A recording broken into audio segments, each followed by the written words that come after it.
Why atheists don't have the burden of proof. First, let's define the burden of proof. The burden of proof means that whoever makes a positive claim needs to back it up with verifiable evidence.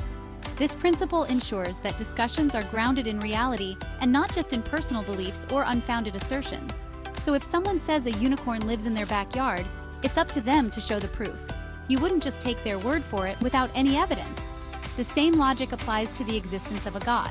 This is a positive assertion, and therefore, theists carry the burden of proof. Second, let's discuss psychological projection. This is a fascinating psychological phenomenon where individuals project their own beliefs or needs onto others. Ever noticed how many theists insist that atheists must prove God doesn't exist? That's projection. They're shifting their own burden of proof onto atheists. This can create a frustrating dynamic where atheists are constantly put on the defensive. Think of it like this. If I don't believe in Bigfoot, I don't have to prove Bigfoot isn't real. The burden isn't on me, it's on the person claiming Bigfoot is out there. This analogy helps clarify why atheists don't have the burden of proof when it comes to the existence of a God. Society has indoctrinated us with expectations and norms that can influence how we perceive and engage in debates.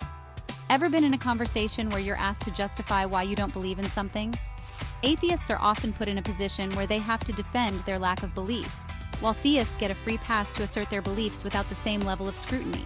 This double standard is counterproductive, and it fails to prove the unverified claim for the existence of a God. But why should atheists always be on the defensive? It's time to challenge this dynamic and promote a more reasonable approach to these discussions. So, what can be done to challenge this dynamic? First, flip the script. Ask theists to present their evidence.